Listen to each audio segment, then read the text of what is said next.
কৃতজ্ঞতা জানাতে চাই আমাদের সমাজসেবা নবী সাইফুল ইসলাম রিজনাল, সেটা আপনাদের সহযোগিতা নিয়ে দুবাই প্রবাসী মোহাম্মদ হাসান আমাদের সমাজসেবা নবী সংঘের উপদেষ্টা মণ্ডলীর অন্যতম সদস্য। 52 বছর পরে আমরা এই প্রান্তে এসে দাঁড়িয়েছি। আপনাদের ভালোবাসায় সত্যি আমি মুগ্ধ। এই মাঠেই আমি এক সময় খেলাধুলা করেছি। আসলে সত্যিকারের অর্থায়নে এই মাঠে আসার পরে এই জার্সি পরা দেখি আমার একজনের কথা মনে পড়ে যায়। সবাইকে আমি আসসালামু আলাইকুম। আজকের উদ্বোধনী ম্যাচটি পরিচালনার দায়িত্ব পালন করছেন শ্রীকান্ত সাহা পায়েল এবং তাকে সহযোগিতা করবেন আমাদের সমাজসেবা নবীন সংঘের সহক্রীড়া সম্পাদক শ্রীকান্ত সাহা পায়েল। তিনি আজকের ম্যাচটি পরিচালনার দায়িত্ব পালন করছেন এবং তাকে সহযোগিতা করছেন মেহেদি এবং তুর্য। আক্রমণ পাল্টাক্রমণের চেষ্টা চলে যাচ্ছে এই কাঙ্ক্ষিত লক্ষ্যে। আজকে কিন্তু দুটি দল পরস্পরের মোকাবেলা করছেন।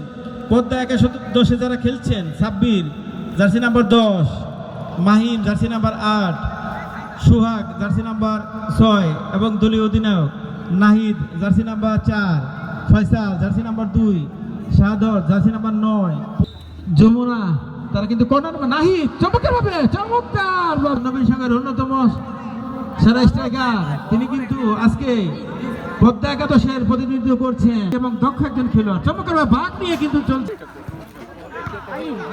চমৎকারভাবে আরাফাত একটি শট নিয়েছিলেন। শাওন জাহাঙ্গীর সামান সেটা কিন্তু ক্লিয়ার করলেন। উদ্বোধনী ম্যাচে অংশগ্রহণ করছেন যমুনা এবং পদ্মা 11। দলের অন্যতম সেরা ডিফেন্ডার ফয়সাল, ইমন আলী একসময় এই মাঠের অন্যতম সেরা স্ট্রাইকার ছিল। 3 জন ঢুকে পড়েছে। টান উত্তেজনাপূর্ণ যে খেলাটি, সেটা যে প্রবাহমান, সেটাকে আরো গতিশীল করতে হলে আপনাদের সহযোগিতা, তিক্ততা, সেটা কিন্তু এখনো অর্জন করতে পারেনি এ পর্যন্ত কোনো দল। জমে আছে মেঘের মতো পদ্মা 11-এর বিপক্ষে। ফোকাসটা একই ছিল, শুধুমাত্র দেখা গেছে ব্যক্তি আমাদের পরিবর্তন হয়েছে। পরিপূর্ণতা পায় তাহলেই কিন্তু গোলে পরিণত হয়ে থাকে। চমৎকারভাবে সে ইয়াসিনকে পরাস্ত করতে গেলে কিন্তু তারা নাম্বার অফ 10 এবং ওই জায়গাটা কিন্তু তারা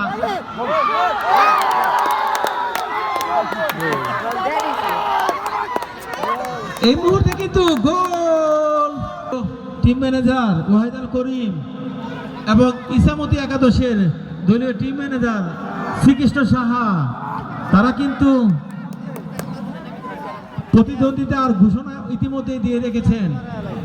আমরা আশা করছি আগামীকালকে ম্যাচটি অত্যন্ত উপভোগ্য হবে। ঐক্যবদ্ধ আক্রমণ করতে হবে, তাহলেই কিন্তু নির্দিষ্ট লক্ষ্যে পৌঁছানো সম্ভব হবে। আমরা দেখেছি তার শট চমৎকারভাবে বাড়িয়েছেন, সেখানে কিন্তু সেই শট হয়েছে, সেখানে কিন্তু বাস পাখি খ্যাত সেই ইয়াসিন এখন কিন্তু অফসাইডের ফাঁদে পড়ার জন্য তারা ফাঁদ পেতেছিল।